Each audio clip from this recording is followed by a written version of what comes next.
Hello student, स्वागत है आपका इस क्लास में जिसमें आपको पढ़ाने जा रहे हैं 30 most important general knowledge question जो आपकी विभिन्न प्रतियोगी परीक्षाओं के लिए मोस्ट इम्पॉर्टेंट साबित होंगे क्योंकि कुछ सिलेक्टेड क्वेश्चन होंगे।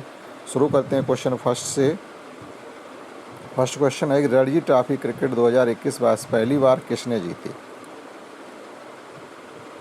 रणजी ट्रॉफी 2021-22 यानी पिछली वर्ष ही सबसे पहली बार किसने जीती? तो उसका आंसर में आएगा आपका मध्य प्रदेश। नेक्स्ट क्वेश्चन 2 है कि राष्ट्रमंडल खेल में 2022 में भारत ने कितने स्वर्ण, रजत और कांस्य पदक जीते? जो पिछली वर्ष जो 2022 ये 20 लिखा हुआ लेकिन राष्ट्रमंडल खेल जो हुए हैं 2022 में हुए हैं, तो गलती से वो 20 लिखा हुआ है, यहाँ पर होना चाहिए 2022। तो इसमें आपको ये याद रखना है कि स्वर्ण पदक हमने 22 जीते हैं, रजत पदक 16 जीते हैं और कांस्य पदक 23 जीते हैं। तो इसमें अगर ऑप्शन ही आप देखेंगे तो उसमें 22 कहीं पर नहीं। तो इससे याद रखें केवल जो स्वर्ण पदक हमने जीते हैं वो 22 स्वर्ण पदक जीते हैं और 16 और 61 हो जाने चाहिए, कुल मिला करके 61 है हमारी टोटल गिनती। इसी प्रकार से क्वेश्चन 3 है कि अगस्त 2022 में मेघ मल्हार उत्सव कहाँ मनाया जाता है? तो ये उत्सव गुजरात में मनाया जाता है। गलत लिखिएगा, गुजरात लिखा हुआ है, सापुतारा। सही आंसर है इसका सापुतारा। क्वेश्चन 4 है हमारा कि जून 2022 में भारतीय संचार उपग्रह GSAT-24 का सफल परीक्षण कहाँ से किया गया? तो उस जगह का नाम है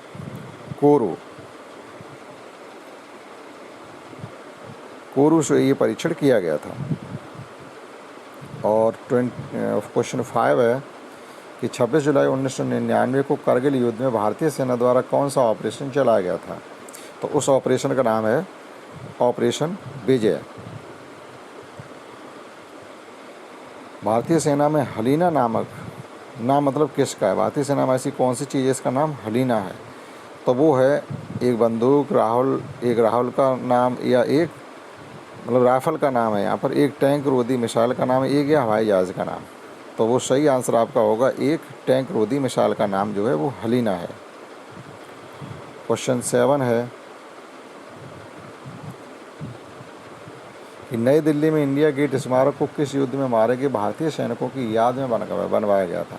जो नई दिल्ली में इंडिया गेट बना हुआ है वो ऐसे ही नहीं बना हुआ है, वो किसी की याद में बना हुआ है। तो किन की याद में बना हुआ? तो उसका सही जवाब होगा कि प्रथम विश्व युद्ध में मारे गए लोगों की याद में इसको बनाया गया था।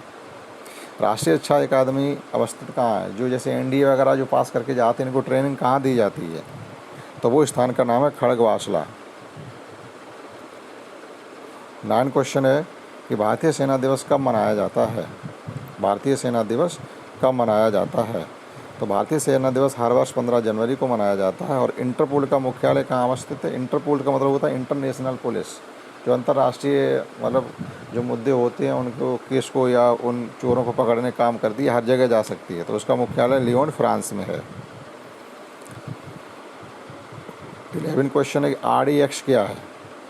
RDX का फुल फॉर्म होता है research development explosive. That is एक मतलब रिसर्च किया हुआ एक विस्फोटक है। ये जो हमारे ये बम वगैरह फटने वाले होते हैं इनमें इसको भरा जाता है, तो ये विस्फोटक होता है RDX। सुना होगा उसके पास इतना RDX पकड़ा गया। बांग्लादेश की मुद्रा का नाम है टका। श्रीलंका की मुद्रा क्या है? श्रीलंका की मुद्रा जो है वो रुपया है।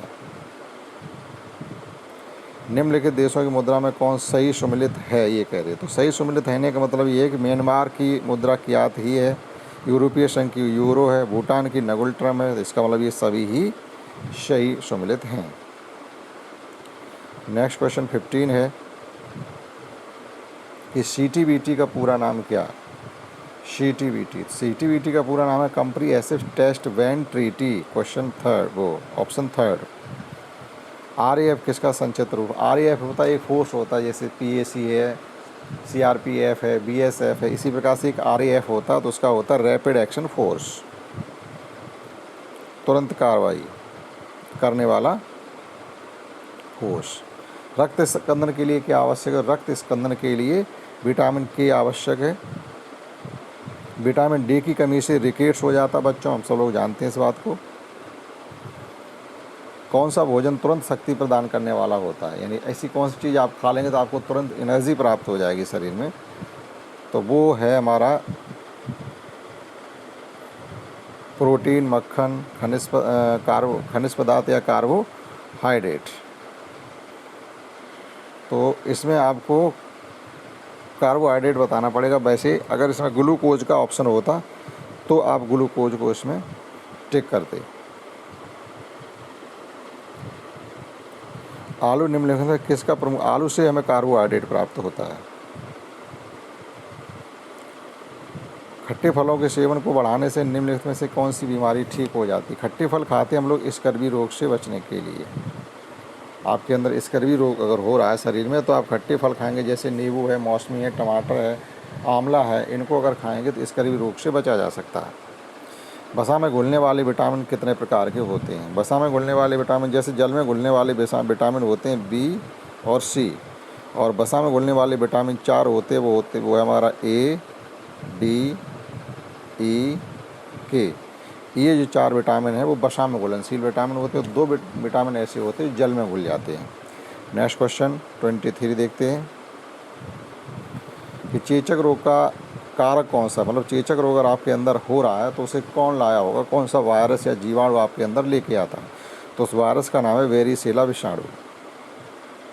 निम्नलिखित में से किस खनिज की कमी से एनीमिया? एनीमिया का मतलब होता है रक्ताल्पता, खून की कमी हो जाना। तो खून की कमी हमारे शरीर में होती है लोहे से, इसलिए आयरन की गोली दी जाती हैं। 25 क्वेश्चन है, निम्नलिखित में से कौन सा रोग दूषित जल के सेवन से होता है? अगर आपने कहीं गंदा पानी पी रखा है तो आपको हैजा होने के चांस हो जाएंगे। अब जैसे ऐसा नहीं आपने दूषित पानी पी लिया तो हैजा हो ही जाएगा, ये कोई ज़रूरी नहीं है। अगर आपकी इम्यूनिटी पावर अच्छी है तो कुछ नहीं होगा, लेकिन होगा तो हैजा हो सकता है। मलेरिया रोग से शरीर का कौन सा अंग प्रभावित होता है? मलेरिया रोग से हमारे शरीर की प्लीहा प्रभावित हो जाती है। बढ़ते हैं लास्ट क्वेश्चन की तरफ कि अल्जाइमर रोग किससे संबंधित है? अल्जाइमर मतलब होती है भूल की बीमारी, ये हमारे ब्रेन से रिलेटेड है। ईसीजी का प्रयोग किस रोग के निर्णय के लिए किए? इन किस रोग के पता लगाने के लिए हम ईसीजी करवाते हैं? तो ईसीजी करवाते हैं जैसे जो हार्ट के पेशेंट होते हैं उनका अक्सर ईसीजी हुआ करता है, तो हृदय से संबंधित है। 29 और 30 क्वेश्चन जो कि लास्ट हैं, चेचक के टीके की खोज किसने की थी? हम सब लोग जानते हैं एडवर्ड जेनर ने टीके की खोज का आविष्कार किया था। और गोबर गैस संयंत्र का आविष्कार किसने किया? मोस्ट इंपॉर्टेंट क्वेश्चन है। गोबर गैस संयंत्र का आविष्कार सीवी देसाई ने किया था। ये थे 30 मोस्ट इंपॉर्टेंट क्वेश्चन। आशा करता हूँ आपको अच्छे लगे होंगे। इस क्लास में इतना ही। That's all. जय हिंद, जय भारत।